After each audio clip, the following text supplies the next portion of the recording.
Cette année, le 1er mai n'a pas attiré beaucoup de manifestants. Pas facile pour les photographes d'en tirer des images sortant de l'ordinaire et il a fallu se contenter d'une figure imposée, celle du manifestant à la pancarte incisive ou drôle. Justement, en voici une qui se profile à l'horizon. Mais cette pancarte en rappelle une autre, on a l'impression de l'avoir déjà vue. En effet, en cherchant rapidement sur internet, on retrouve cette pancarte à une manifestation contre l'accord de sécurisation de l'emploi en mars, à un rassemblement de soutien aux étudiants québécois le 24 juin 2012, dans le défilé du 1er mai 2011, ou encore le 18 octobre 2008 à une manifestation d'enseignants. Mais s'agit-il toujours du même homme? Nous l'avons rencontré dans le cortège parisien du 1er mai et il confirme. Jean-Baptiste Redé est un enseignant et poète connu sous le pseudonyme de Voltuant et il a décidé de manifester pour toutes les causes qui lui tiennent à cœur. Je suis motivé pour 3 thèmes principaux, la justice sociale, l'environnement, les droits de l'homme et des animaux partout sur la planète.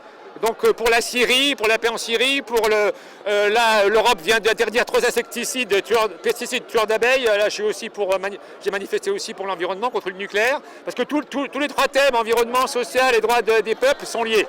La plus reprise des images de l'homme pancarte date de 2010. Il manifestait contre la réforme des retraites. Visuellement, la recette est imparable et ne peut manquer d'attirer l'œil des photographes. La grande taille de l'homme lui permet de se hisser au-dessus de la foule.